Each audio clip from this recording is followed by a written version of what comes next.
Story. Struggling single dad saves billionaire woman from heart attack. What she did next will make you cry. The alarm on Leo Martinez's phone didn't so much chime as it did shriek a shrill, digital scream at 4:37 a.m. For a fraction of a second, in the disorienting dark of his tiny bedroom, he was back in a different life.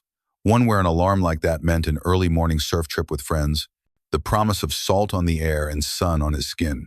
But the illusion shattered as soon as his bare feet hit the cold, cracked linoleum. Reality came rushing back in the form of a damp chill that the old building's heating system could never quite defeat. This alarm meant work. He silenced the phone, the sudden quiet of the apartment feeling heavy, almost sacred. In the corner of the living room, which doubled as his bedroom, a small lump under a faded unicorn-patterned blanket stirred. Lily, his daughter, his entire world, contained in one small 7-year-old body. He held his breath, listening. He was always listening. He wasn't listening for monsters under the bed or the creak of a floorboard. He was listening to the sound of her breathing. Tonight, it was even. A soft, whispery whistle on the exhale. But even. He allowed himself to release his own breath, a small cloud of vapor in the cold air. A good night. In the kitchenette, his movements were a silent, practiced ballet of scarcity. He filled a kettle with water, but stopped just shy of the halfway mark. No need to waste. Electricity, heating water he wouldn't use. He spooned instant coffee into a chipped mug that read, "World's Okayest Dad," a gag gift from a coworker at a job he no longer had. While the kettle whined, he opened the pantry. A half loaf of bread, a jar of peanut butter with deep scrapes along the bottom, a box of off-brand cereal. He pulled out 2 slices of bread, carefully inspecting them for any signs of mold in the dim light from the street lamp outside. Clean. He packed her lunch with the precision of a bomb disposal expert. Peanut butter sandwich, a handful of crackers sealed in a worn-out plastic bag, and an apple he'd polished until it shone. It was the only piece of perfection in their small apartment. As a final touch, he drew a smiling sun on her paper napkin with a pen that was running out of ink. The kettle clicked off. He poured the steaming water into his mug and sat at the small, wobbly table, his back to the window that overlooked a brick wall. This was his time. 30 minutes of silence before the controlled chaos of their morning began. He didn't dream of sports cars or fancy vacations. Such fantasies were a luxury he couldn't afford. His dreams were painfully practical. A month where the bills didn't come with bright red final notice stamps. A full pantry. A new pair of shoes for Lily, whose toes were starting to press against the ends of her sneakers. But his most desperate, all-consuming dream was for a day, just one, where he didn't have to worry about the weight of a single breath. After draining his coffee, he moved to the small shelf beside the couch. This was his most important morning ritual. He took down the nebulizer, its plastic casing yellowed with age. He disassembled it with expert hands, washing each component with soap and warm water, rinsing them thoroughly before setting them on a clean dish towel to dry. Then came the inhalers. He checked the counter on her primary, daily use inhaler. 42 puffs left. Okay. He could make it to the next paycheck. Then he picked up the bright red one. The emergency one. The one they called the Red Devil. Its counter read 200. It had been full for 6 months, a silent, ruby-red monument to a period of fragile peace. Just seeing it sent a jolt of ice through his veins. He remembered the last time he'd had to use it. It was a Tuesday. Late afternoon. Lily had been laughing 1 second. A high-pitched, joyous sound as she chased a pigeon in the park. The next, her laughter had turned into a rasping cough, a desperate, wheezing gasp for air that no amount of laughter could produce. Her face, flushed with play, had gone pale, her lips tinged with a terrifying shade of blue. The world had narrowed to a tunnel. The sounds of the city faded away, replaced by the frantic pounding of his own heart and the horrifying, whistling sound of his daughter trying to breathe. He remembered fumbling with the red inhaler, his hands shaking so violently he could barely press the canister, the desperate prayer he'd uttered not to God, but to the medicine itself. Please work, please work, please work. It had worked. The attack had subsided enough for him to get her to the emergency room, where she spent 6 hours hooked up to machines that beeped and whirred, each sound a fresh torment. The doctor, A kind but tired-looking woman had explained the triggers: pollen, dust, exertion, stress, a list of things that were unavoidable in their life. She'd given him new prescriptions, a lecture on preventative care, and a bill that had forced him to take on a second job. He shook the memory away, placing the red inhaler carefully back on the shelf, a sleeping dragon he prayed would never wake. At 6:15 a.m., he gently shook Lily's shoulder. "Hey, sleepyhead, time to get up," she groaned, burrowing deeper into her unicorn blanket. "5 more minutes, Papa." "Nope, school waits for no one," he said, his voice lighter than he felt. "He made you a sunshine napkin today." That got her. She peeked, one eye open. "A big one?" "The biggest," he promised. Their morning routine was a whirlwind of practiced efficiency. Getting her dressed, making sure she ate her cereal, brushing her teeth, and the final, non-negotiable step, her morning nebulizer treatment. She hated it. She complained about the taste of the albuterol mist and the 10 minutes she had to sit still, the machine humming loudly beside her. "It's boring, Papa," she whined, the clear plastic mask fogging with each breath. "I know, Mija," he said, sitting beside her and opening one of her favorite books. "But it's our magic morning air. It makes your lungs strong so you can run faster than all the other kids at recess." She seemed to consider this, her small brow furrowed. "Faster than Kevin?" "Way faster than Kevin," he said with absolute certainty. He walked her the 4 blocks to her public school. The neighborhood was waking up, a symphony of garbage trucks, distant sirens, and barking dogs. They navigated past cracked sidewalks and storefronts with rusted metal gates pulled over them.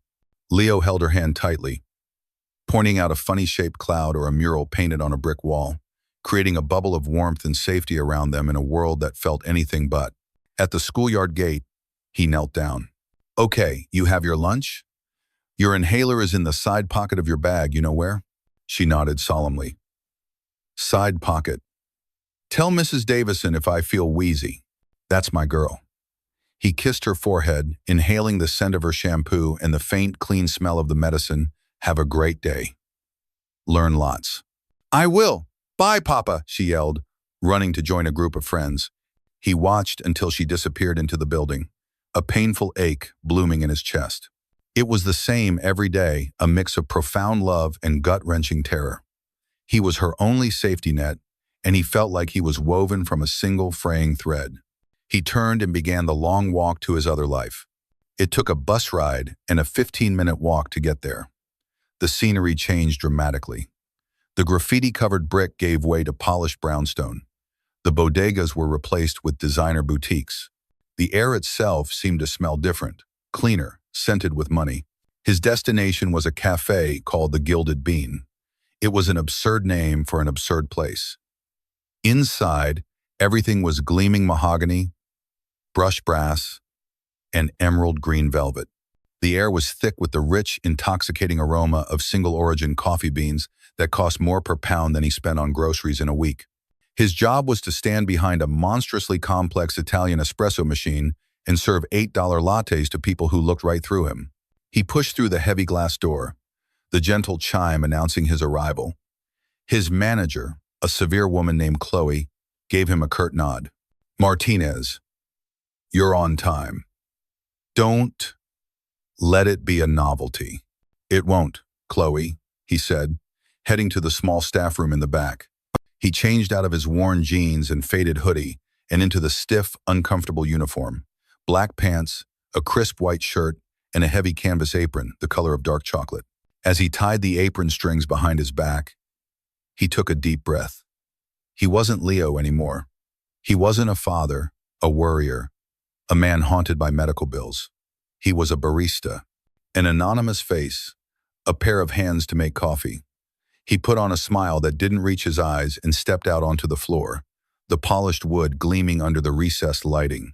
He looked out the large picture window at the parade of black sedans and luxury SUVs pulling up to the curb, preparing himself for the morning rush. He was an actor stepping onto a stage, about to play a part in a world that wasn't his, for an audience that didn't know he existed. He had no idea that today, The curtain was about to rise on the most important performance of his life. The world, for Isabella Vance, was a series of closed systems. The tinted windows of her custom Rolls-Royce, the hermetically sealed ecosystem of international finance, the fortress of her own heart. From within the silent, leather-scented interior of her car, she controlled them all. The city of New York slid past her window, a muted gray blur that she paid no mind to. Her focus was on the phone pressed to her ear, a sleek black rectangle that served as her scepter. "I don't pay you for excuses, Marcus," she said, her voice low and devoid of warmth. "I pay you for results. The preliminary reports are unacceptable." On the other end of the line, a man in a boardroom thousands of miles away was likely sweating through his suit. "Isabella, the market is volatile. There are human factors to consider. The only human factor I consider is your failure to eliminate emotional variables," she cut in, her tone as sharp as breaking glass. "The target subsidiary is bleeding capital. I gave you a simple directive. Liquidate the non-performing assets. Is that directive too complex for you to understand?" "No, of course not. It's just, the layoffs will be extensive." Isabella sighed, a quiet, impatient sound. "That is collateral damage. A necessary line item in the pursuit of efficiency. You have until the end of the business day to present me with a finalized action plan, or I will find someone who can. We're done here." She ended the call without waiting for a reply, the silence in the car rushing back in. For a moment, her gaze drifted to the window. The car was gliding down Park Avenue, the blur of motion resolving into the faces of people on the sidewalk. A young couple laughing, a man walking a dog. For a split second, a ghost of a memory flickered in her mind, a different car, a much older one, driving through the countryside with the windows down. The scent of honeysuckle and the sound of Robert's easy laughter beside her. He had loved road trips, loved the feeling of being untethered. "The best parts of life," he used to say, "aren't on the balance sheet." Isabella blinked, and the memory was gone, banished as quickly as it had appeared. She straightened her spine, annoyed at the intrusion. Nostalgia was a useless, sentimental indulgence, a phantom limb of a life she had surgically removed years ago. Robert was gone. The empire was what remained. The empire was all that mattered. Her driver, a silent man named Arthur, who had worked for her for a decade and probably didn't know the color of her eyes, spoke for the first time that morning. "We're here. Mrs. Vance." She looked up. The gilded bean. A small frown touched her lips. Her usual place was being fumigated. Her assistant, Jonathan, had recommended this one as a suitable alternative. As she stepped out of the car, Jonathan was already there, holding the heavy glass door open for her. "Good morning, Mrs. Vance," he said, his voice a perfect blend of efficiency and deference. "Your 10 o'clock has been pushed to 10:30. The updated schedule is on your tablet." "Fine," she murmured, walking past him. The cafe was acceptable. The air smelled properly of roasted coffee, and the clientele looked moneyed and self-important, an environment she understood. She moved toward the counter, her eyes already scanning the market updates on her phone, her mind miles away, dissecting Marcus's incompetence and planning her next move. She was so absorbed in her thoughts that she barely registered the man behind the counter. He was just a part of the machinery, a uniform, a pair of hands. "Espresso, double, to go," she said, the words clipped. Her gaze remained fixed on the glowing screen of her phone. She heard a polite, quiet voice reply. "Right away, ma'am." From behind the counter, Leo watched her. He'd seen her type before the titans of industry, the hedge fund managers, the socialites. They all had the same aura of untouchable power and profound loneliness. But there was something different about this one, an intensity that seemed to vibrate in the air around her, a tension in her jaw, and the set of her shoulders that spoke of immense, crushing pressure. As he worked, expertly tamping the coffee grounds and pulling the shot, he noticed the slight, almost imperceptible tremor in the hand holding her phone. He saw a woman who looked like she hadn't taken a full, deep breath in years. He placed the small, steaming cup on the marble countertop. "That'll be $8, please." Isabella didn't look up. She simply reached into her purse, pulled out a $10 bill, and placed it on the counter without a word of acknowledgement. A transaction. Clean, simple, impersonal, the way she liked it. She picked up the cup, the heat barely registering in her hand, and turned to leave. That's when the first wave hit. It started as a dull ache in the center of her chest, a pressure like a heavy book being pressed against her sternum. Indigestion, she thought, annoyed. She'd had her breakfast, a single piece of dry toast and black coffee in the car, a rushed affair as always. She took a step, and the pressure sharpened, radiating up into her jaw and down her left arm, a tingling, unpleasant sensation. She paused, her brow furrowing.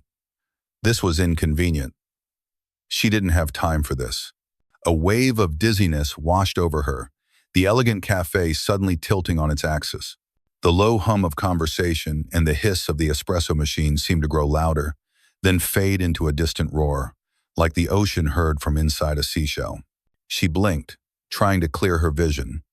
The polished wood floor seemed to be rising up to meet her. "Ma'am, are you all right?" She heard the voice, the barista's voice, as if from a great distance. She tried to form a word, to say "I'm fine," but her mouth wouldn't cooperate. Her lips felt numb. The tingling in her arm was now a pins and needles fire, and the pressure in her chest had become a crushing weight, stealing her breath. Fear, a raw and unfamiliar emotion, finally pierced through the layers of her composure. For the first time in 30 years, Isabella Vance was not in control. Her fingers went slack. Her phone, her connection to her empire, slipped from her grasp, hitting the marble floor with a sharp, sickening crack. The espresso cup followed a second later, shattering against the tile, a spray of dark liquid painting the floor like spilled ink. A collective gasp rippled through the cafe.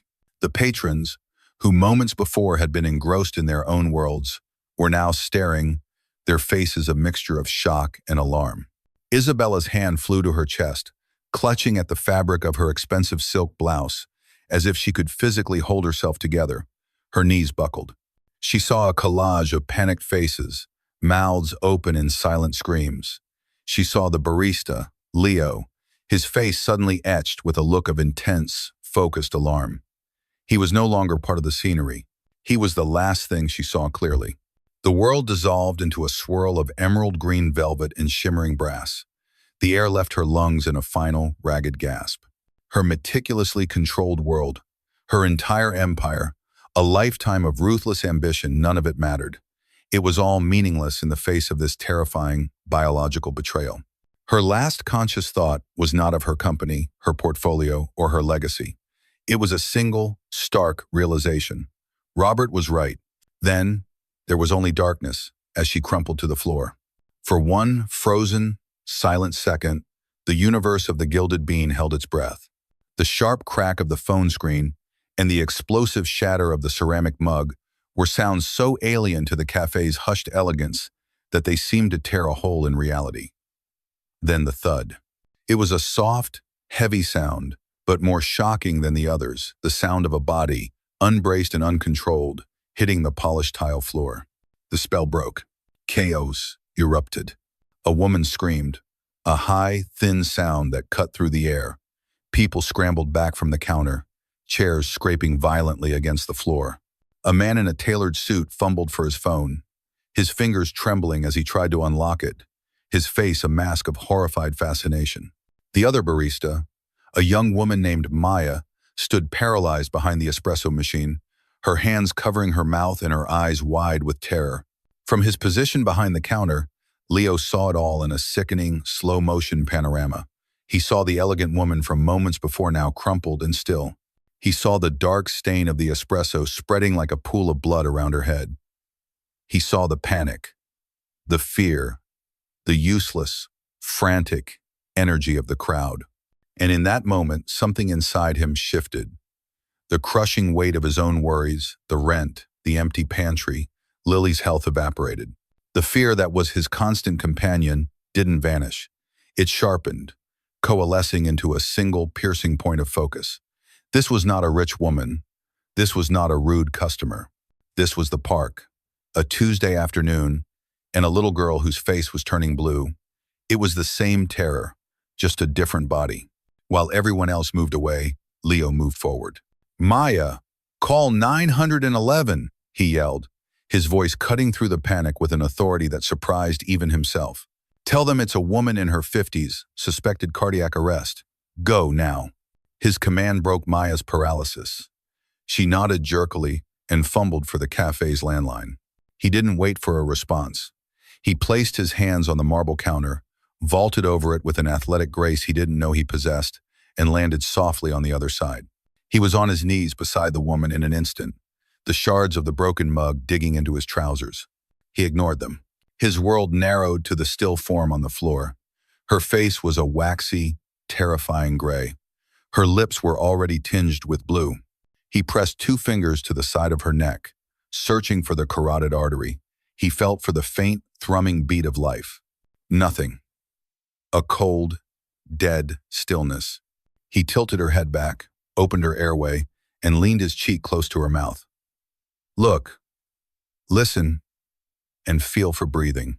The words of the first aid instructor from that free course at the community center echoed in his mind, a calm voice in the storm of his racing heart. He had taken the course for Lily, picturing a scenario where he'd have to save her from a severe asthma attack. He never imagined this. He looked for the rise and fall of her chest, listened for a breath, felt for air on his cheek. Nothing. For 10 agonizing seconds, nothing. No pulse, no breathing, he muttered to himself. Okay. He positioned himself beside her shoulder, found the spot in the center of her chest, and interlocked his fingers. Just as the instructor had shown them on the plastic dummy named Rescue Annie, he placed the heel of his hand on her sternum. "Martinez, what in God's name do you think you're doing?" A shrill voice cut through his concentration. Chloe, his manager, was standing over him, her face a thunderous mask of fury and panic. "That is a customer. You are not authorized to touch anyone. You will be the end of this business." Leo didn't look up.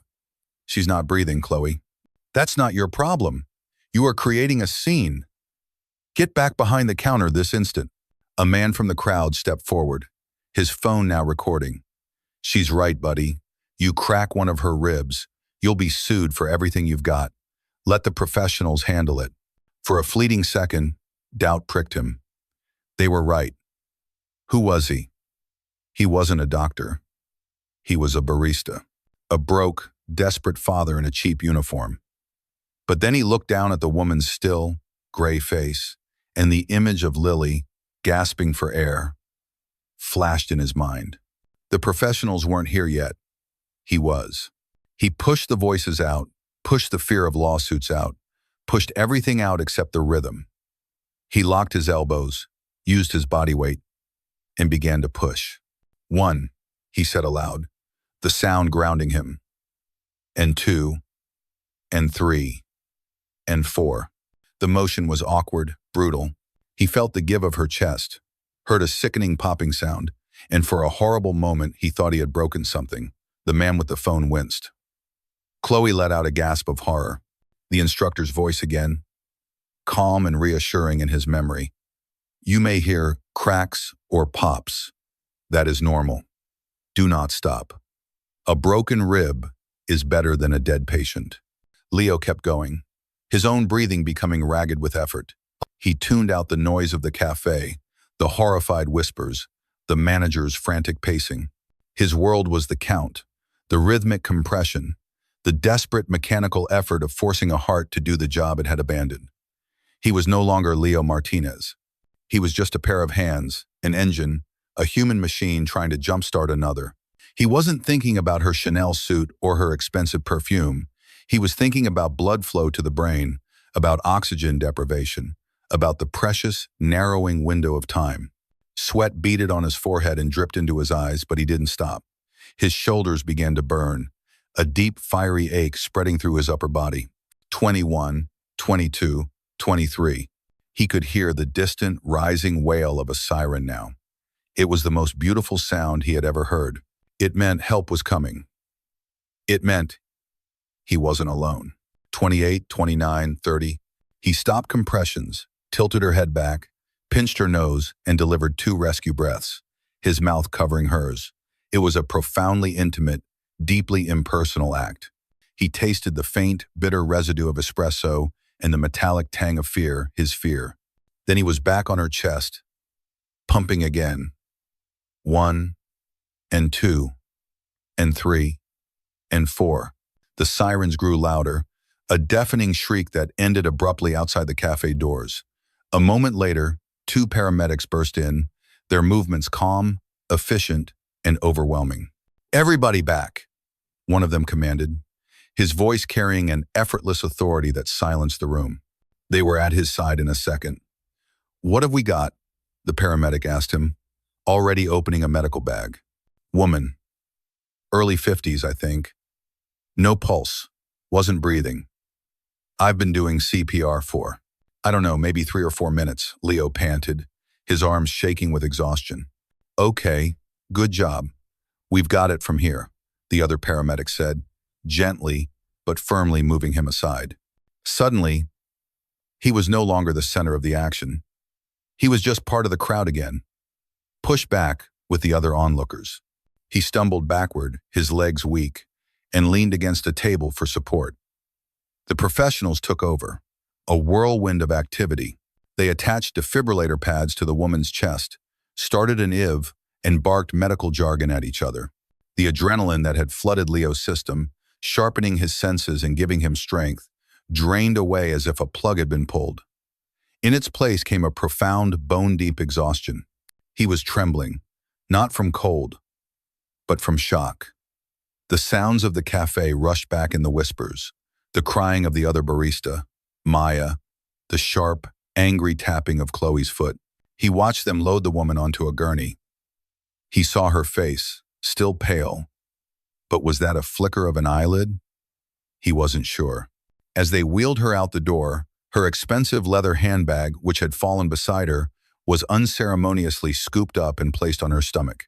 The paramedics were gone. The siren started up again, fading into the distance. The show was over. Leo looked down at himself. His knees were sore and smudged with dirt. His white shirt was splattered with coffee. His hands ached. He was still trembling. He slid down the leg of the table he was leaning against until he was sitting on the floor, his head in his hands. The only evidence that anything had happened was the dark, sticky stain on the tile, the glittering shards of the broken mug, and the invisible, vibrating hum of crisis still hanging in the air. He was just a barista again, sitting in the middle of a mess. He had just saved a life, but all he could think about was that he was probably going to be fired. The silence that followed the ambulance's departure was more deafening than the chaos it replaced. Leo remained on the floor, the world slowly coming back into focus. He was aware of the other patrons being ushered out by a flustered Chloe, their whispers like the rustling of dry leaves. He was aware of Maya quietly weeping as she swept up the shattered remains of the coffee cup, and he was acutely, miserably aware of his manager's shadow falling over him. "Martinez," Chloe said. Her voice was no longer shrill with panic, but flat and cold with corporate resolve. "My office. Now." He used the table to pull himself to his feet, his knees protesting. In the small, windowless office, Chloe didn't ask him to sit. She stood behind her desk, her arms crossed. A perfect picture of managerial displeasure. "I have already spoken with corporate security and HR," she began, as if reciting a script, "while your intervention may have been well-intentioned. It was a gross violation of company policy. You exposed the gilded bean to an unacceptable level of liability. You abandoned your post, and you created a scene that has irreparably damaged our brand image in front of high-value clientele." Leo stared at her, dumbfounded. "Chloe."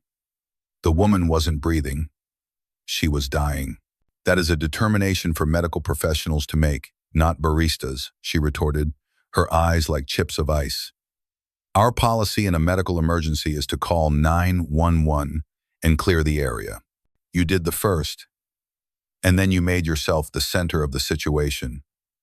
That is not your job." He felt a surge of disbelief, so strong it almost made him laugh. "My job? My job was to stand there and watch her die?" "Your job," Chloe said, sliding a single envelope across the desk, is over. This contains your final paycheck and a standard severance agreement. I suggest you sign it." The finality of her words hit him like a physical blow. Fired. He had saved a life, and he was being fired for it. He took the envelope without a word. There was nothing to say. He was a disposable part in a machine, and he had just malfunctioned. He walked back to the staff room, took off the chocolate-colored apron for the last time, and left through the back door, not wanting to face the sympathetic, pitying eyes of Maya. The walk home was a blur.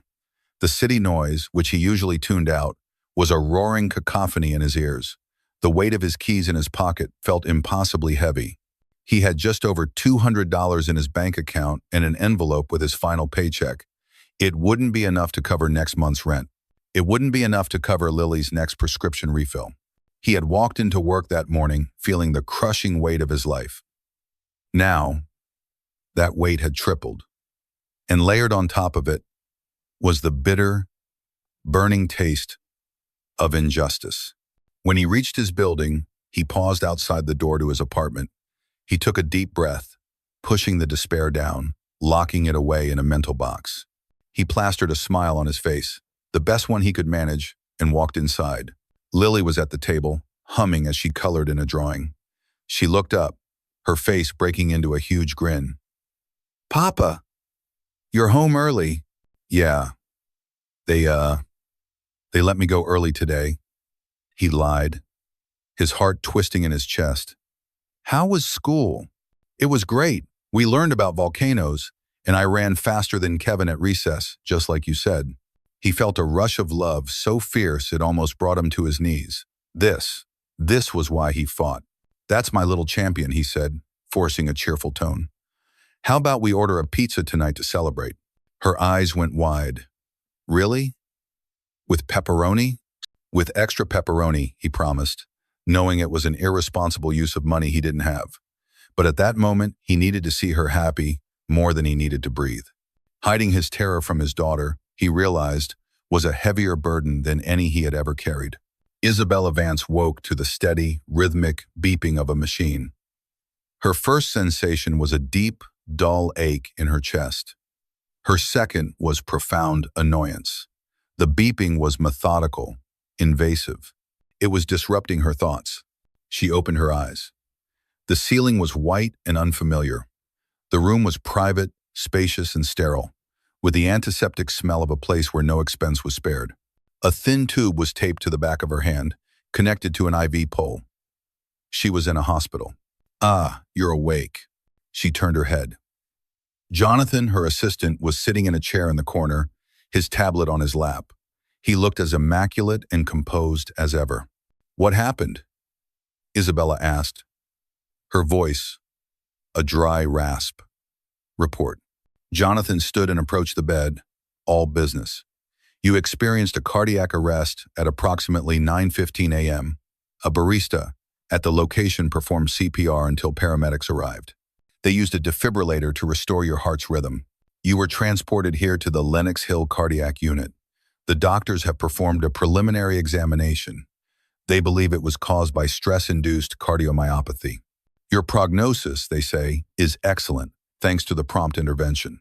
Isabella processed the information. Cardiac arrest. The words felt foreign, clinical, something that happened to other people. She remembered the fall, the fear. She pushed the memory away. "The barista," she said. "He works for the cafe?" "He did," Jonathan corrected her smoothly. "I took the liberty of looking into it. His name is Leo Martinez. He was terminated from his position approximately 30 minutes after you were taken away." Isabella frowned. "Fired? For what?" "Violation of company policy, apparently. Unauthorized contact with a customer." A flicker of something discussed, maybe passed through her. It was the kind of ruthless, detached corporate logic she herself championed every day. "Find him," she commanded, "and take care of it." Jonathan knew exactly what that meant. "Of course, Mrs. Vance. What amount shall I authorize for the check?" Isabella thought for a moment. What was the going rate for a life? For her life. She plucked a number from the air, a figure that was astronomical to most people, but little more than a rounding error to her. Make it 100,000, she said. A thank you bonus for his trouble. Consider it done, Jonathan said, already tapping away at his tablet. He had Leo's address from the employee file he'd already acquired. 2 hours later, Jonathan stood in the dim, foul-smelling hallway of a rundown apartment building in the Bronx. The contrast between his Tom Ford suit and the peeling paint on the walls was almost comical. He knocked on apartment 3B. The door opened, and there stood Leo Martinez. He looked tired, worn out, and deeply confused to see a man like Jonathan at his door. "Mr. Leo Martinez?" Jonathan asked, his voice polite. "Yes? Who are you?" "My name is Jonathan Pierce. I am the executive assistant to the woman whose life you saved this morning, Mrs. Isabella Vance." Leo's expression shifted from confusion to comprehension. Is she? Okay. She is, thanks to you, Jonathan said. "Mrs. 1, Vance is extremely grateful for your actions, and she has sent me to express her appreciation." He reached into his breast pocket and produced a sleek, expensive-looking envelope. "She has authorized this as a token of her gratitude." He handed the envelope to Leo. Leo opened it tentatively and slid out the check. He stared at it, his eyes widening as he read the number. $100,000. Zeros stretched out across the paper. It was an impossible, life-shattering amount of money.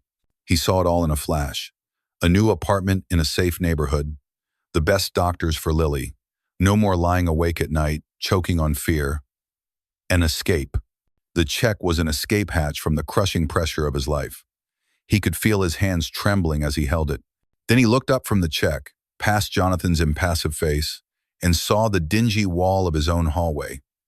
He thought of the woman on the floor, her gray face, the cold stillness of her skin. He hadn't been thinking about a reward then. He had been thinking about the simple, desperate act of keeping a human heart beating. He took a deep breath and held the check out, offering it back to a surprised Jonathan. "No," he said, his voice quiet but firm. Jonathan blinked, his composure faltering for the first time. "I'm sorry, I don't understand. This is a very generous gift." "I can't take it," Leo said, shaking his head. "I didn't do it for money. I did what anyone should have done." He pushed the check into Jonathan's hand. "Please, just tell her. I'm glad she's okay." He closed the door, leaving a stunned Jonathan standing alone in the hallway, holding a check that had failed to solve the problem. Back in her private hospital suite, Isabella was on a call, closing a deal she'd started that morning. Her voice was strong again, her commands precise. She was back in her element. Her other phone buzzed. It was Jonathan. "Report," she said, switching lines. "Mr. Martinez is appreciative of the gesture, but he refused the check," Jonathan said, his voice laced with a confusion he couldn't quite conceal. Isabella was silent. "Mrs. Fonce, did you hear me?" "I heard you," she said slowly. "What did he say?" His exact words were, "I didn't do it for money. I did what anyone should have done." Isabella leaned her head back against the pillow, the phone still pressed to her ear. In a world where every single thing had a price, where every person had an angle, where every action was a calculated part of a transaction, the words made no sense. They were an anomaly, a piece of data that didn't fit the algorithm of her life. Refused. A man who had just been fired, who lived in a place Jonathan had described as dire, had refused $100,000. For the first time in 30 years, Isabella Vance, a woman who had an answer for everything, was utterly and completely speechless. Speechlessness was not a state Isabella Vance tolerated. It was a vulnerability, a crack in the armor, and she moved to repair it with the only tools she knew: information, resources, and ruthless efficiency. The man's refusal was a puzzle, and Isabella hated puzzles she couldn't solve. It was an imbalance on the spreadsheet of her life, and it had to be reconciled. Lying in her hospital bed, she ended her business call and immediately redialed Jonathan. "I want to know everything about him," she commanded, her voice regaining its familiar steel. "Leo Martinez. I want his history, his financials, his family, his education, his credit score, his criminal record if he has one. I want to know what he eats for breakfast. Hire a private investigator. Spare, no expense. I want a complete dossier on my desk by tomorrow morning. Yes, Mrs. Vance, Jonathan replied, the relief in his voice palpable. A command to gather data was familiar territory. It was a problem that could be solved with money and manpower, the native language of their world. For the rest of the day, Isabella was a model patient on the surface, politely acquiescing to doctors and nurses, while her mind worked furiously. Her empire was built on understanding human motivation, greed, fear, ambition, pride. She knew how to leverage these levers to get what she wanted. Martinez's actions, however, didn't compute. It wasn't pride. He was humble. It wasn't a play for more money. His refusal had been absolute. It was something else, something outside the scope of her well-honed calculus of human nature, and that fact unsettled her more than the cardiac arrest itself. The next morning, Jonathan arrived not with flowers, but with a thick, spiral-bound report embossed with the logo of a discreet corporate intelligence firm. The cover read simply, L. Martinez. Isabella sat up straighter in her bed, the ever-present ache in her chest, a dull reminder of her mortality. Summarize, she ordered. Leo Martinez, age 32. Jonathan began, reading from his tablet. Born in Queens. Father, a construction worker. Deceased. Mother, a seamstress. Also deceased. Showed early artistic promise. Accepted into the Pratt Institute on a partial scholarship. Isabella raised an eyebrow. An artist. That was an unexpected variable. He dropped out after 2 semesters. Jonathan continued. Financial reasons. Worked a series of manual labor and service jobs for the next several years. Met a woman named Elena Rojas. They were together for 3 years. She died 7 years ago from complications during childbirth. The clinical recitation of facts suddenly felt heavy. Died in childbirth. Isabella thought of the sterile efficiency of her own life. A life deliberately kept free of such messy, painful, human complications. The child survived. Jonathan went on, oblivious to the shift in his boss's demeanor. A daughter. Lily Martinez, age 7. It appears Mr. Martinez has been her sole guardian ever since. He has no other living relatives. The puzzle was beginning to take shape. Financially, Jonathan said, swiping to the next page, his situation is, as I suspected, dire. He has held 2, sometimes 3, jobs concurrently for the past 5 years. His bank records show a man living perpetually on the edge. Paycheck to paycheck. No savings. He has a mountain of debt, but it's not from frivolous spending.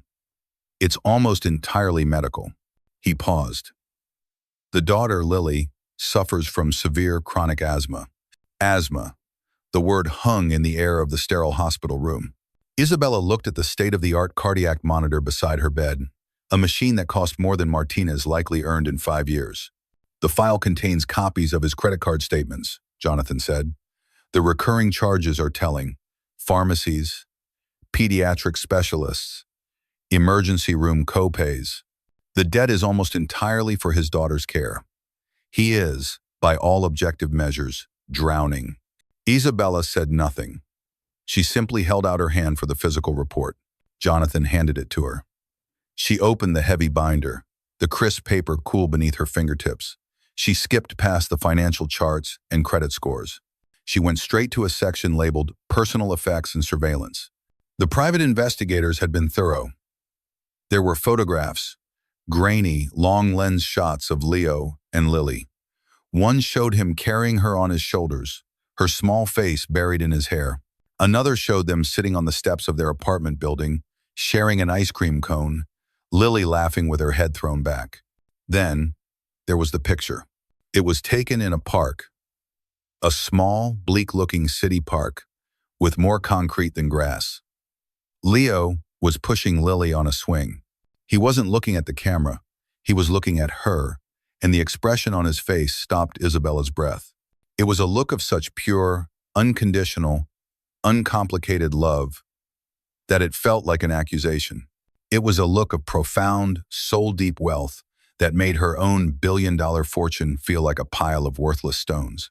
Her gaze drifted from the photo to the window of her hospital room, which overlooked Central Park. A green, manicured oasis she owned a piece of through various real estate holdings, but had not set foot in for over a decade. A memory, unbidden and sharper this time, ambushed her. She was a young woman, not yet the titan of industry. She was in a similar park with Robert. They were not yet wealthy, but they were happy. He was pushing her on a swing, just as Leo was pushing his daughter.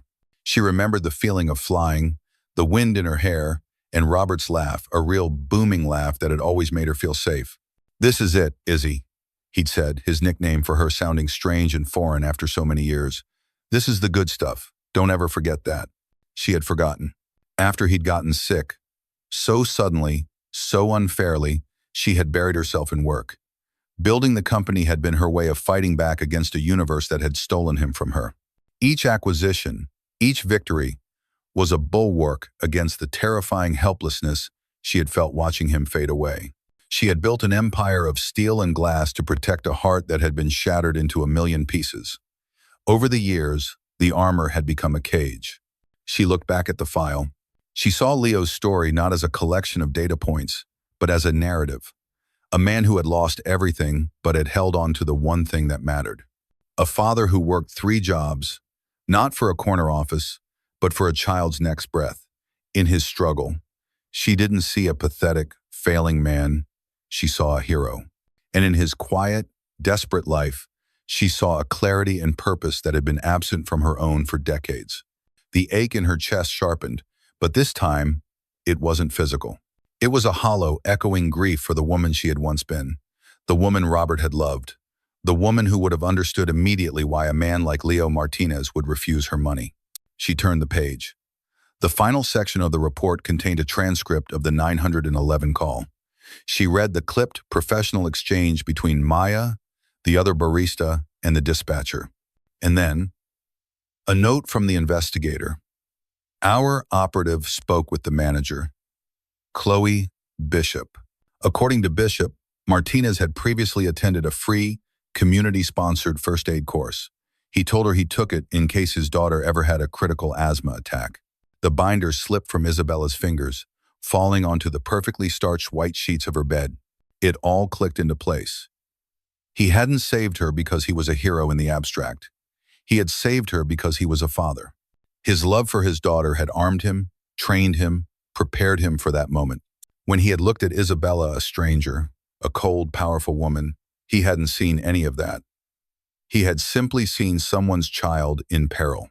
He had saved her life as a reflex, an action born from years of selfless, devoted love.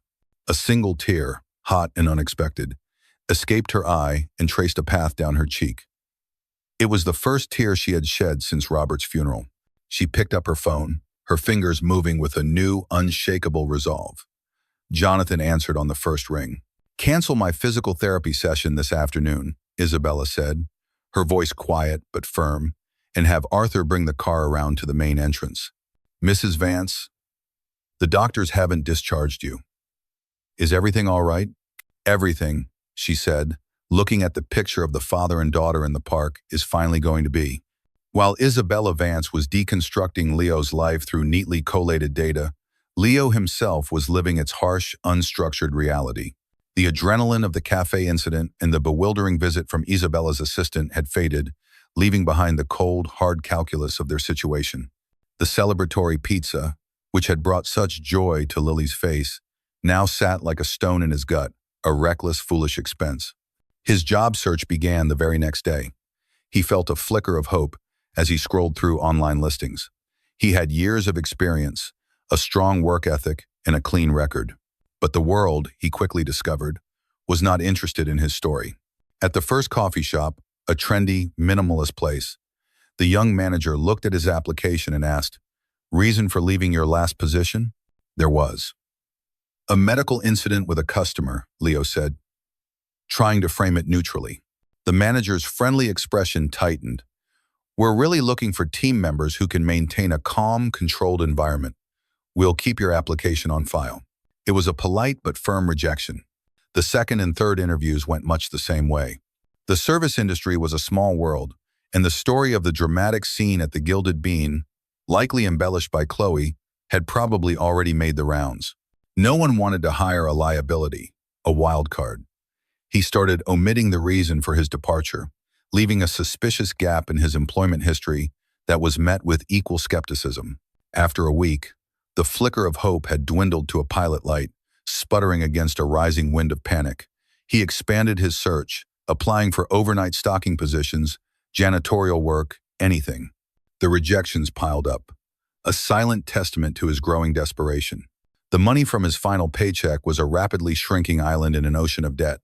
He paid for a refill of Lily's primary inhaler, the cost eating up nearly a third of what he had left. He watched the number on the digital counter with a sense of dread. Each puff was a countdown, a reminder of their dwindling resources.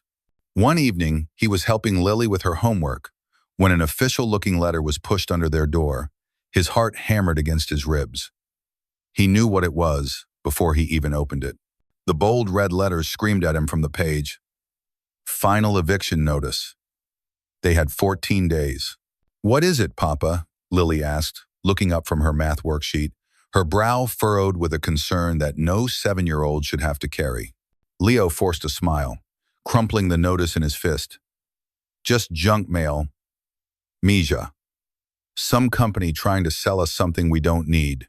He tossed the balled-up paper into the trash, but he could feel its weight pulling him down, a small paper anchor dragging him into the abyss. That night, the inevitable happened. It started as a small cough, a dry little hack from the couch, where Lily had fallen asleep watching a cartoon.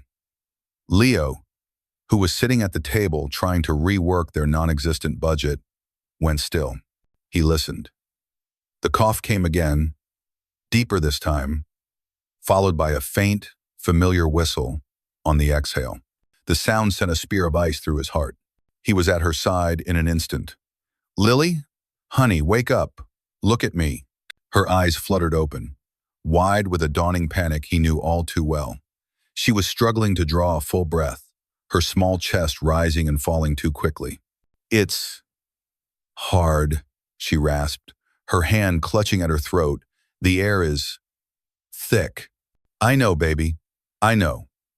We're gonna fix it," he said, his voice a mask of calm. He was far from feeling. He raced to the shelf and grabbed her primary inhaler, shaking it vigorously. "Okay, deep breath out. Now, in." He administered a puff, then another. He waited, his entire being focused on the sound of her breathing, praying for the wheezing to subside. But it didn't. If anything, it seemed to grow tighter, more strained. The red devil. He needed the red devil. He grabbed the emergency inhaler, his hands shaking just as they had in the park all those months ago. He administered the powerful medicine, holding her small, trembling body against his, whispering reassurances he didn't believe himself. "It's okay. You're okay. Just breathe with me. Mija." In and out. Slowly, agonizingly, the rescue medicine began to work. The tense muscles in her airway started to relax. The high-pitched whistle softened, and her frantic gasps were replaced by deep, shuddering breaths. The color started to return to her cheeks. She was exhausted, tears streaming down her face, but she was breathing. He carried her to his bed. It was larger and more comfortable than her couch bed, and tucked her in. He sat beside her for over an hour, just watching the steady rise and fall of her chest until he was sure the crisis had passed. The fear receded, leaving behind a terrifying, hollow emptiness. That was their last emergency treatment. The prescription had no refills. Without a job, without insurance, he had no way to get another. They were walking a tightrope 50 stories high, and their safety net had just vanished. He felt like a complete and utter failure. He had brought this beautiful, perfect child into the world, and he couldn't even guarantee her the simple, fundamental gift of air. He went back to the kitchen and sat in the dark. The eviction noticed a malevolent presence in the trash can beside him. He buried his face in his hands, his shoulders shaking with silent, racking sobs. The tears he had held back for weeks finally came, hot and bitter. He was at the end of his rope, dangling over the edge of a cliff. He didn't know how long he sat there, lost in his despair. But eventually, he was pulled back to the present by a small sound. He looked up and saw Mrs. Plain, Garcia, their elderly neighbor from across the hall, standing in his open doorway. He must have forgotten to lock it. She was a tiny, stooped woman with kind, wrinkled eyes. She didn't say a word. She simply shuffled into his kitchen, placed a small plastic grocery bag on his counter, patted his shoulder gently, and shuffled back out, closing the door softly behind her. Leo stared at the bag. He slowly got up and looked inside. There was a loaf of bread, a can of chicken noodle soup, a carton of milk, and 2 bright green apples. It wasn't much, but it was everything. It was a lifeline. It was a small act of kindness in a world that had shown him none. It was a reminder that even in the deepest darkness, a single candle could still cast a light. The gesture didn't solve his problems, the rent, the medicine, the joblessness, but it pierced through his despair, reminding him that he wasn't entirely alone. It gave him just enough strength to face the next minute. He wiped his eyes, took a deep breath, and stood up straight. He had to keep fighting for Lily. He didn't know how, but he had to. He stood there for a long time, staring at the can of soup as if it held all the answers in the universe. He was so lost in thought that he barely registered the sound from the hallway. It was a sound so out of place in their building that it took a moment to identify the soft, expensive click of high heels on worn-out linoleum. Then came a knock on the door. It wasn't the loud, demanding rap of the landlord. It was a soft, hesitant sound, tentative, almost nervous. He frowned, confused. Mrs. Garcia had already come and gone. No one else ever visited. He walked to the door and peered through the peephole, his heart giving a sudden, powerful lurch. Standing in his dim, grim hallway, looking entirely and spectacularly out of place, was Isabella Vance. She wasn't dressed in the severe power suit he remembered, but in simple, elegant trousers and a cashmere sweater. She wasn't flanked by assistants. She was alone. And in the distorted lens of the peephole, she looked smaller, more human, and strangely lost. Leo stared for a long moment, his mind unable to process the sight. He finally opened the door, a wave of bewilderment washing over him. "Mrs. Vance?" he asked, his voice hoarse. Is everything all right?" Isabella Vance stood in the hallway, the smell of dust and old cooking oil clinging to the air. It was a world away from the sanitized, ozone-scented corridors of power she usually inhabited. For a moment, seeing the exhaustion and raw confusion on Leo's face, she felt a surge of doubt. What was she doing here? This was not a business negotiation. There was no leverage, no strategy. There was only a gaping chasm of experience between them, and she had no idea how to bridge it. "May I come in, Leo?" she asked, her voice softer than she intended, stripped of its usual command. Leo hesitated for a fraction of a second, his mind racing. Why was she here? Had her assistant told her he was fired? Was this an act of pity? A fresh attempt to give him money? He felt a defensive wall rise within him, but looking at her, at the woman whose heart he had held in his hands, he saw not a billionaire, but a person who looked as vulnerable as he felt. He stepped back and held the door open. She walked into his small apartment, her expensive leather shoes silent on the worn linoleum.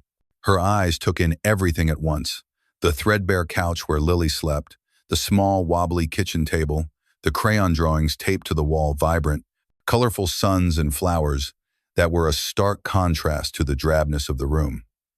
She saw the plastic grocery bag from Mrs. Garcia on the counter, a silent testament to his circumstances. This wasn't just data from a report anymore. It was real, tangible poverty. And yet, the space, though poor, was immaculately clean. It radiated a sense of love and care that no amount of money could buy. "Mrs. Vance, if this is about the money," Leo began, his voice tight. "It's not," she interrupted gently, turning to face him. "Please, call me Isabella." She gestured toward the 2 chairs at his table. "May we sit?" He nodded, and they sat opposite each other, the small table feeling like a vast negotiating table, For a long moment, the only sound was the hum of the old refrigerator. Isabella looked down at her hands, folded on the table. They were perfectly manicured, her nails gleaming with a clear, expensive polish. She felt a sudden, sharp pang of self-consciousness. "I didn't come here to offer you charity, Leo," she began, her gaze finally meeting his. "I came here to understand and to thank you properly." "You don't have to thank me," he said automatically. "Yes," she insisted, a new firmness in her voice. "I do. You did more than save my life. You woke me up." She took a deep breath, the confession feeling strange and risky on her tongue. "For a very long time, my world has been about numbers on a screen, mergers, acquisitions, profit margins. It's a world that's very good at building empires, but very poor at building a life. I know that now," she told him then, not in the clinical terms of a business report, but with a quiet, raw honesty about her husband, Robert. She spoke of his warmth, his belief in people, and how, after he died, she had encased herself in work as a way to keep from feeling the pain. "I built a fortress around myself," she said, her eyes glistening.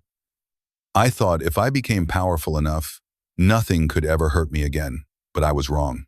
I wasn't keeping the world out, I was locking myself in. When I collapsed in that cafe, I was as much a prisoner as a billionaire. And when you refused the money, you gave me the key." Leo listened, his defensiveness slowly melting away, replaced by a reluctant empathy. He was hearing the story behind the cold, powerful woman from the cafe. He was seeing the human being. "I realized," Isabella continued, her voice gaining momentum, "that I was trying to solve a human problem with a financial transaction. I was trying to put a price on an act that was priceless. It was the only way I knew how to operate. You showed me how wrong I was." She leaned forward, her intensity magnetic. "I spent all of yesterday reading about you, Leo. I know about Lily. I know about her asthma. I know about your jobs, your debt. I know how hard you fight for her every single day." A flash of anger sparked in Leo's chest. "You investigated me?" "Yes," she said, unflinching. "It's what I do. It's how I understand the world. But what I found wasn't a man to be pitied. I found a man who has something I lost. A purpose. You're a hero, Leo. Not for what you did for me, but for what you do for her. Every day, without an audience, without reward." She reached into her handbag and pulled out a large, crisp manila envelope. She slid it across the table. It made a soft, decisive sound as it came to a stop in front of him. "This is not a reward," she said, her voice dropping to an earnest whisper. "It's a proposal. A business proposal." Leo stared at the envelope as if it were a venomous snake. "I am establishing a new charitable foundation," Isabella announced, her eyes locked on his. "Its name will be the Vance Hope Foundation. Its first and primary mission will be to provide comprehensive, state-of-the-art healthcare to children from low-income families who suffer from respiratory illnesses." Leo's breath caught in his throat. "I've already consulted with the top pediatric pulmonologist in the country," she went on, her words precise and confident. "I've instructed my legal team to draft the charter. We are prepared to fully fund the foundation with an initial endowment of $50 million. The number was so vast, so astronomical, that it barely registered. It was a fantasy number from a different universe. The foundation's very first beneficiary, Isabella said, her voice softening, will be Lily Martinez. I have already arranged for her to be accepted into a treatment program with Dr. Aris Thorne at a private clinic. Every test, every medication, every appointment, every possible expense will be covered for as long as she needs it." Leo felt his eyes begin to burn. The image of the empty red inhaler flashed in his mind. The terror of the previous night, the feeling of utter helplessness the woman sitting opposite him was offering to wipe it all away with a sentence. He couldn't speak. He slowly reached for the envelope, his fingers trembling. He opened the clasp and looked inside. The first document was a letter on heavy cream-colored letterhead from the desk of Dr. Aris Thorne, confirming an initial consultation for one Lily Martinez. Beneath it was a thick document bound in a dark blue cover. a contract. A foundation needs to be run, Isabella said, her voice pulling him back from the brink of overwhelming emotion. It can't be run by me. I know balance sheets, not people. I need someone to lead it. Someone with integrity, someone with compassion, someone who understands from personal experience exactly what these families are going through.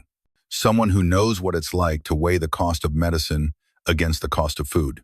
She paused, letting the weight of her words settle in the small, quiet room. I need that person to be you, Leo. He finally looked up from the letter, his vision blurred by tears.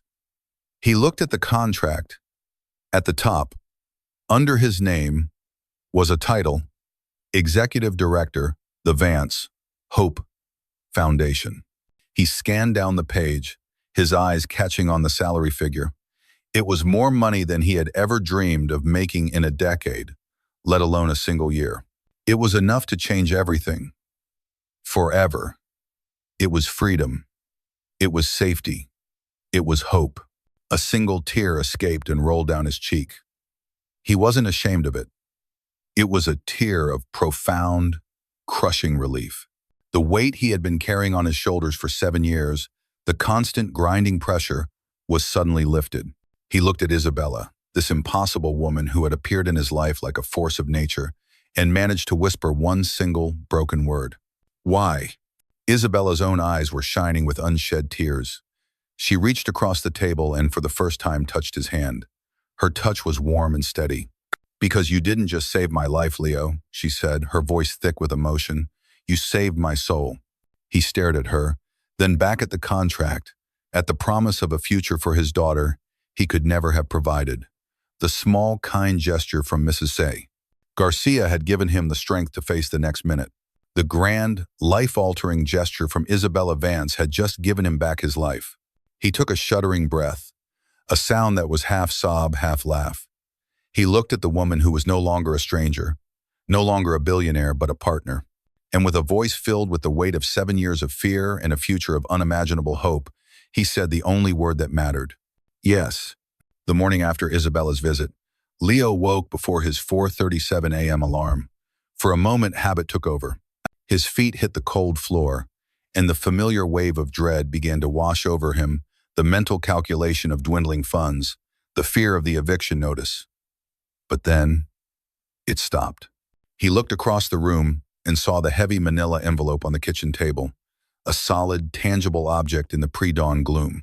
It wasn't a dream. He stood up and walked not to the kettle, but to the window. He looked out at the familiar brick wall, but for the first time, it didn't feel like a prison. It felt like a starting line. A profound, bone-deep sense of peace settled over him, so foreign and so welcome that it almost felt like giddiness. He wasn't just surviving anymore. He was about to begin. When Lily woke up, he didn't rush her through breakfast. He let her take her time, and instead of the usual quiet tension, the apartment was filled with a light, hopeful energy that she immediately noticed. "You're smiling, Papa," she said, her mouth full of cereal. A real smile. He knelt beside her. How could he explain a miracle to a 7-year-old? "I have a new job, Mija," he said, his voice thick with emotion. "A really important one. Better than the coffee shop?" "Much better," he laughed. "My new job is to help kids like you. Kids with tricky lungs. We're going to make sure they all have the best doctors and the best medicine so they can run faster than Kevin every single day." Her eyes widened. "Really? All the kids?" "All the kids we can," he promised. Later that week, Leo found himself in a world he had only ever seen in movies. He wasn't in a stuffy boardroom, however. Per his request, his first business meeting with Isabella took place in a simple, bustling diner halfway between her penthouse and his apartment, a symbolic patch of neutral ground. Isabella arrived, looking every bit the billionaire, dressed in a sharp, navy blue dress. Leo, in his cleanest jeans and a button-down shirt he'd bought from a thrift store, felt a fresh wave of imposter syndrome. He was the executive director of a multi-million-dollar foundation, yet he was worried about the cost of a cup of coffee. "Nervous?" Isabella asked, sliding into the booth opposite him. Her tone was direct, but her eyes held a new softness. "Terrified," Leo admitted honestly. I don't know the first thing about running a foundation. I don't even have a college degree. You have something more important. Isabella countered, signaling for a waitress. You have the why. I have the how. That's why this is a partnership. She pulled a slim, expensive-looking laptop from her bag. I handle the corporate structure, the legal framework, the investment strategy for the endowment. You will be the heart of the operation. You will build the programs. You will meet the families. You will ensure our mission never gets lost in the spreadsheets. For the next 2 hours, they worked. Isabella sketched out flowcharts and budgets with dizzying speed, her mind a finely tuned machine of logic and strategy. Leo, initially intimidated, found his voice. When she spoke of outreach protocols and intake metrics, he translated her corporate jargon into human terms. We can't just have a website, he said, interrupting her. A lot of these families, they don't have reliable internet, or they don't trust institutions. We need to go to them. We need to partner with community centers, with free clinics, with the school nurses who see these kids every day. Isabella stopped typing and looked at him, a genuine smile touching her lips. Exactly, she said. That's the insight I can't provide. That's your value, Leo. Their first major hurdle was not logistical but human. To give the foundation immediate credibility, Isabella insisted they recruit the best. Her target was Dr. Aris Thorne, a pediatric pulmonologist renowned for his brilliant research, but also for his abrasive personality and deep-seated cynicism towards philanthropic tourism by the wealthy. Their meeting took place in Dr. Thorne's cramped, book-filled office at a public hospital. The doctor, a man with a tired face and fiercely intelligent eyes, listened to Isabella's pitch with his arms crossed, his expression skeptical. Let me get this straight, Mrs. Vance, he said when she had finished, his voice dripping with sarcasm. You have a near-death experience, a sudden pang of conscience, and now you want to throw some money at a problem to make yourself feel better? I've seen this story before. A gala, a photo op, and in 2 years, the funding dries up and my patients are left with nothing but broken promises. Isabella stiffened, her usual instinct being to meet aggression with overwhelming force. But she glanced at Leo, who gave her a subtle, encouraging nod. She took a breath and chose a different path. You're right to be skeptical, doctor, she said, her voice even. My past actions have given you no reason to trust my motives. And this did begin because of what happened to me. But it's not about me anymore. She gestured to Leo. This is Leo Martinez. His daughter has been a patient in this very hospital's emergency room. He has spent years choosing between her medication and his electricity bill. He is the reason this foundation will be different. He will be running it.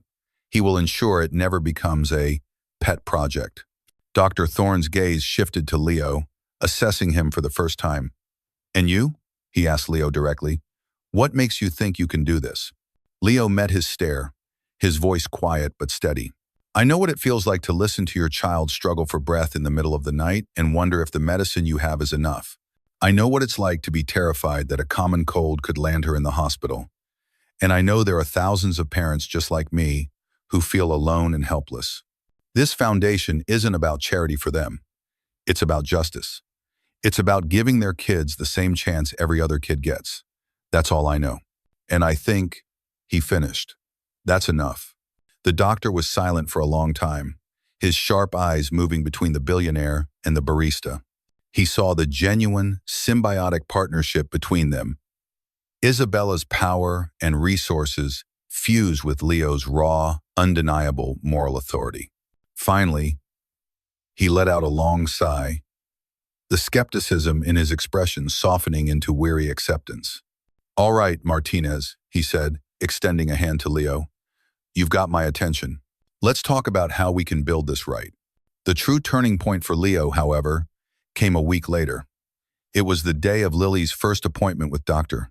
Thorne, not in the crowded hospital clinic, but at his private practice, a calm, bright space with colorful murals on the walls and a play area filled with new toys. Leo walked in holding Lily's hand, feeling the familiar knot of anxiety in his stomach that always accompanied a doctor's visit. But this time was different. When he went to the front desk, He didn't have to slide a freight insurance card through the window or ask about payment plans. "Good morning," the receptionist smiled. "You must be Leo and Lily Martinez. Dr. Thorne is expecting you. The Vance Hope Foundation has taken care of all the paperwork." Those words, "taken care of," were the most beautiful he had ever heard. Dr. Thorne, away from the pressures of the public hospital, was a different man. He was gentle and funny with Lily, making her laugh as he listened to her lungs with his stethoscope. He explained every step of the examination to Leo, treating him not as a panicked parent, but as an intelligent partner in his daughter's care. The final part of the visit was a comprehensive breathing test in a room that looked like the cockpit of a spaceship. Lily, instead of being scared, was fascinated. She followed the technician's instructions, blowing into tubes that made cartoon characters on a screen fly and dive. At the end of it all, Dr. Thorne sat them down. "Leo," he began, "Lily's underlying condition is significant, but it's been managed with outdated medication and reactive, emergency-based care. That's not your fault. It's a failure of the system. We're going to change that." He outlined a new, proactive treatment plan with next-generation medications that would treat the inflammation, not just the symptoms. He spoke of a future where Lily wouldn't live in fear of her next attack. Leo listened, overwhelmed with a gratitude so profound it felt like a physical pressure in his chest. As they were leaving, Lily turned to him, her eyes shining. "Papa, that was fun. Can we come back?" He looked at his daughter, who was asking to come back to a doctor's office, and he laughed. A real, unrestrained laugh that came from the deepest part of his soul. He scooped her up in a hug, burying his face in her hair. She was safe. For the first time in her life, she was truly, completely safe. And this was only the beginning. The 6 months that followed were a blur of focused, exhilarating work. The Vance Hope Foundation was no longer just an idea discussed over diner coffee. It was a living, breathing entity. Its first home was a modest but modern office space leased in a neutral downtown location, a place that felt neither as imposing as Isabella's corporate headquarters nor as humble as Leo's neighborhood. It was a space that belonged to them and to the mission. Under Leo's direction, the foundation's outreach was grassroots and effective. He hired a small, passionate team, not of corporate lifers, but of social workers and community organizers who knew the city's forgotten corners. They didn't just launch a website. They set up tables at community health fairs, they put up flyers in laundromats and bodegas, and they built relationships with school nurses who became their most valuable referral network. The effect was immediate and profound. The first family they helped was a single mother with 2 asthmatic sons from the South Bronx. Leo sat with her himself, walking her through the simple application process. He would never forget the look on her face, a mixture of disbelief and dawning hope, when he explained that the new inhalers, the specialist appointments, even the air purifier for their apartment would all be covered. He saw his own past desperation reflected in her eyes, and in that moment, he knew he was exactly where he was supposed to be. The foundation became a series of small, powerful victories. A little boy who had missed 30 days of school the previous year was now playing soccer. A teenage girl who dreamed of being a singer could now practice for hours without her chest tightening. Each success story was a ripple, spreading hope through communities that had long been starved of it. Leo, once a man who felt invisible, was now a beacon. He was confident, articulate, and passionately convincing when he spoke to potential partners or donors. His authority stemming not from a business degree, but from the unshakable power of his lived experience. The change in Isabella was just as significant, though quieter and more internal. She had delegated the day-to-day running of her global corporation to a trusted board, remaining as chairperson but stepping back from the brutal, all-consuming operational role. This shift sent shockwaves through the financial world, but for Isabella, it felt less like a retirement and more like a reawakening. One afternoon, she sat in a sterile, glass-walled boardroom, listening to a senior executive propose a restructuring plan. The plan was financially brilliant, promising to increase shareholder value by 7%. It involved closing a factory in Ohio and outsourcing the jobs overseas. The Isabella of a year ago would have approved it without a second thought. It was a logical, unsentimental business decision. But as she listened to the presentation, She didn't just see numbers on a slide. She saw the faces of the families Leo's foundation was helping. She heard Leo's voice from one of their early meetings. These aren't line items, Isabella. They're people's lives, their kids' futures. When the executive finished, the room looked to her for the expected approval. No, Isabella said, her voice calm but resolute. A stunned silence fell over the boardroom. Mrs. Vance? The executive stammered. The projections are undeniable. The projections don't account for the cost to a community, Isabella stated, looking each board member in the eye. They don't account for loyalty, or for the message we send when we treat our employees as disposable. Vance Corp will not build its future on the ruin of American families. Find another way, a better way. The board was speechless. They were witnessing the birth of a new corporate philosophy, one that balanced profit with principle. It was less efficient, perhaps, but it was a company Robert would have been proud of. Isabella had stopped building a fortress and had started building a legacy. Her relationship with Leo deepened into a surprising and genuine friendship. They established a weekly lunch, always at the same simple diner where they'd had their first meeting. It became their sanctuary. Away from the pressures of their respective worlds, they were just two people. He taught her about things her money had insulated her from. He explained the complex subway system, took her to a hole-in-the-wall restaurant in Queens for the best tacos she'd ever tasted, and made her laugh with stories about Lily's school play. He grounded her. In return, she mentored him. She taught him how to read a complex budget, how to negotiate with vendors, and how to command a room with quiet confidence. She saw his innate intelligence and compassion and gave him the tools to wield them effectively on a larger stage. She empowered him. They were two sides of the same coin, a perfect, unlikely partnership. One day at lunch, Leo was excitedly telling her about a new partnership with the city's public hospital system and Dr. Blank. Thorne said it's the most innovative pediatric respiratory program he's ever seen. He finished, his face beaming with pride. It is, Isabella said, stirring her coffee. Because you built it. We built it. He corrected her. I wrote the checks, Leo, she said with a small smile. You gave it a soul. The culmination of their first 6 months of work was the foundation's inaugural fundraising gala. It was Isabella's concession to the world she knew a necessary evil to attract the city's major philanthropists. The event was held in a glittering ballroom overlooking Central Park, filled with the very same type of people Leo used to serve coffee to. Leo stood backstage, feeling deeply uncomfortable in a rented tuxedo. He was the evening's keynote speaker, and his nerves were frayed. I can't do this, Isabella, he whispered as she came to check on him. These people, I don't belong here. Isabella placed a hand on his arm, her touch steady and reassuring. A year ago, I didn't belong in your apartment, she said softly. Look at me now. You are the heart of this entire evening, Leo. You are not an imposter.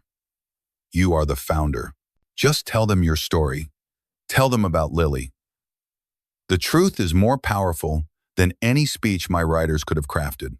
He took a deep breath, nodded, and walked onto the stage. The blinding spotlights hit him, and for a moment, he froze, seeing hundreds of wealthy, expectant faces looking up at him. He cleared his throat and began, not with statistics or mission statements, but with a simple story. A year ago, he started, his voice quiet but clear, amplified by the microphone. My world was very small. It was a 3-room apartment, a mountain of medical bills, and the sound of my 7-year-old daughter struggling to breathe. He spoke for 10 minutes, telling his story with a raw, unvarnished honesty. He spoke of his fear, his desperation, and the profound, transformative power of a single act of kindness from a stranger. The ballroom, usually a place of polite chatter and clinking glasses, was utterly silent. The audience was captivated, not by a polished CEO, but by a father telling his truth. He ended his speech by looking directly at the front table, where Isabella was seated. There is a ripple effect to kindness, he said, his voice thick with emotion. One person's decision to help can change a family. A family can inspire a community. And a community, he paused, can change the world. I am living proof. He walked off the stage to a thunderous standing ovation. But the only applause he heard was Isabella's. He looked at her, and she was watching him, not with the calculating gaze of a billionaire assessing her investment, but with the profound pride and gratitude of a true friend. In that moment, surrounded by wealth and power, they both understood that the most valuable thing they had built together had nothing to do with money at all. 1 year to the day after Isabella Vance collapsed on the floor of the Gilded Bean, the sun was shining brightly on a different world. The location was not a sterile hospital room or a cramped apartment, but the great lawn in Central Park. The air was warm, filled with the distant sounds of city traffic, children's laughter, and the gentle rustle of leaves in the breeze. Lily Martinez, now a confident and healthy 8-year-old, darted across the grass. She wasn't just running, she was flying. Her movements were free and unburdened, her chest rising and falling with the easy rhythm of a child who no longer thought about her next breath. She chased a soccer ball with a group of friends, a mix of kids from her new school and other children from the Vance Hope Foundation's program. There wasn't a single wheeze or cough among them. Watching from a nearby bench, Leo felt a sense of peace, so deep it was almost dreamlike. He was dressed in comfortable but well-made clothes, a stark contrast to the worn-out uniform of his past. The perpetual knot of fear in his stomach had long since dissolved, replaced by a quiet, steady confidence. He wasn't just Lily's father anymore. He was the leader of an organization that had, in its first year, changed the lives of over 200 children. Beside him sat Isabella. The transformation in her was less about her clothes, which were still elegant but softer, less like armor, and more about her posture. The rigid, defensive set of her shoulders was gone. She sat in a relaxed manner, a genuine, unforced smile on her face as she watched the children play. The lines of stress around her eyes had been replaced by laugh lines. They sat in comfortable silence for a while, a testament to the depth of their friendship. Their weekly lunches at the diner had become a cherished ritual. But moments like this, unstructured and simple, were the true measure of their connection. "Do you ever miss it?" Leo asked quietly, his gaze on the distant skyline of Midtown, where her former corporate battleground stood. The pace? The power? Isabella considered the question, her eyes following Lily as she expertly stole the soccer ball and kicked it toward a makeshift goal. "I miss the clarity," she admitted. "In that world, winning and losing are clearly defined. It's all numbers. Here." She trailed off, gesturing to the joyful chaos on the lawn. "It's messier, but the victories are more meaningful." She turned to him. "What I had wasn't power, Leo. It was control. I was trying to control a world that is fundamentally uncontrollable. What you taught me is that the only true power we have is the power to choose how we respond to it. To choose kindness. To choose hope." Lily, her face flushed and her hair wild, ran over to them, holding out the soccer ball. "Isabella, will you play? We need another person for our team." The Isabella of a year ago would have recoiled, horrified at the thought of grass stains on her silk trousers. This Isabella simply smiled, her eyes lighting up. "Well, I can't let your team down, can I?" she said. She stood up, took off her expensive blazer, and folded it neatly on the bench. As she walked onto the makeshift field, she kicked off her low heels and went barefoot onto the grass. Leo watched, a wide grin spreading across his face, as the formidable Isabella Vance, titan of industry, tentatively kicked a soccer ball with a group of 8-year-olds. She was clumsy and awkward, but she was laughing a real, genuine laugh that echoed across the lawn. After a few minutes, Lily ran back to the bench, collapsing breathlessly beside Leo. She leaned her head against his arm, her breathing deep and even. "Isabella is not very good at soccer," she whispered conspiratorially. "No," Leo chuckled, wrapping an arm around her. "But she's a very fast learner." The three of them had become a family, not a conventional one defined by blood or marriage, but something rarer and perhaps more profound.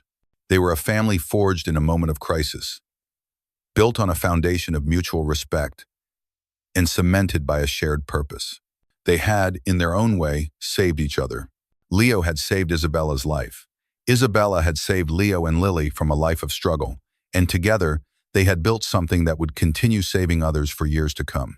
As the afternoon sun began to dip lower, Casting long shadows across the grass, Isabella returned to the bench, her face glowing with exertion and happiness. "I believe," she said, catching her breath, "that I may have pulled a muscle I wasn't aware I possessed." Lily giggled and leaned against her other side, and for a moment, the three of them sat there together, the father who had found his purpose, the billionaire who had found her soul, and the little girl who could finally, freely, breathe. "My husband, Robert," Isabella said softly, looking out at the city skyline as it began to light up against the twilight sky. "He always used to say that the best investments don't yield profits, they yield purpose." She looked at Leo, her eyes filled with a deep, abiding gratitude. "Thank you, Leo, for reminding me how to make a good investment." The final image was of the three of them walking away as the park lights flickered on, their silhouettes framed against the warm glow of the city. A father, a friend, a child, a complete circle. A ripple of a heartbeat that had become a wave of hope. The greatest treasures in life are rarely measured in dollars and cents. They are measured in moments of connection, acts of courage, and the profound love that binds us together. Thank you so much for joining us for the ripple of a heartbeat. We hope this story touched your heart. What part of Leo and Isabella's journey resonated with you the most? Let us know your thoughts in the comments below. We read every single one. And if you believe in the power of inspiring stories, please consider subscribing to Uproar's Story and sharing this video with someone who might need to see it. Your support helps us continue to create content that uplifts and inspires. Thank you for watching, and we'll see you in the next story.